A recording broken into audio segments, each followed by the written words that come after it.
Polar on பண்ணால் ortho of ஆகுது, ortho on பண்ணால் போலார் ஆஃப் ஆகுது. இதுக்குண்டான காரணம் பார்த்தீங்க அப்படின்னா, ஆர்த்தோ அப்படிங்கிறது 0, 90, 180 மற்றும் 270 டிகிரியில் மட்டும்தான் வரைய முடியும். போலார் நீங்கள் எல்லா டிகிரிலையும் வரையலாம். ஆனால் உங்களுக்குள்ள ஒரு கேள்வி எழலாம், ஆர்த்தோவும் போலாரும் ரெண்டுமே ஆன் ஆகிருந்ததுன்னா நம்ம ஸ்ட்ரெயிட் லைனும் வரையலாம், ஆங்கிள்டு லைனும் வரையலாம். ஏன் ஆர்த்தோவும் போலாரும் மாறி மாறி ஆஃப் ஆகுது?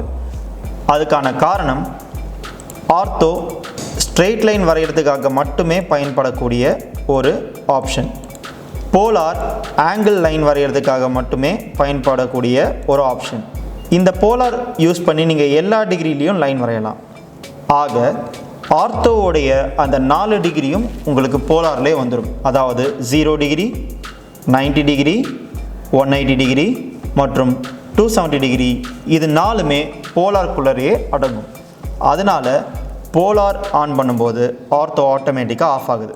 ஆனால் ஆர்த்தோ ஆன் பண்ணும்போது போலார் ஆஃப் ஆகக்கூடிய காரணம், எனக்கு இந்த 4 டிகிரியில் மட்டும்தான் லைன் வேணும் அப்படிங்கிற ஒரு நிலை இருக்கும்போது ஆர்த்தோ ஆன் பண்ணுறோம், அதுக்காக இந்த போலார் ஆஃப் ஆகுது. இதுதான் ஆர்த்தோக்கும் போலாருக்கும் இருக்கக்கூடிய மிகப்பெரிய வித்தியாசம். இந்த வீடியோ உங்களுக்கு பிடிச்சிருந்ததுன்னா லைக் பண்ணுங்கள். இந்த வீடியோ பற்றின கருத்துக்களை கமெண்ட் பாக்ஸில் டைப் பண்ணுங்கள். எங்களுடைய வீடியோஸை நீங்கள் தொடர்ந்து பார்க்கணுன்னா சப்ஸ்கிரைப் பண்ணுங்கள், கூடவே பெல் ஐக்கானை கிளிக் பண்ணுங்கள். இந்த வீடியோ உங்களுக்கும் மற்றவர்களுக்கும் பயனுள்ளதாக இருக்கும் நீங்கள் நினச்சிங்கன்னா உங்கள் நண்பர்களுக்கு ஷேர் பண்ணுங்கள்.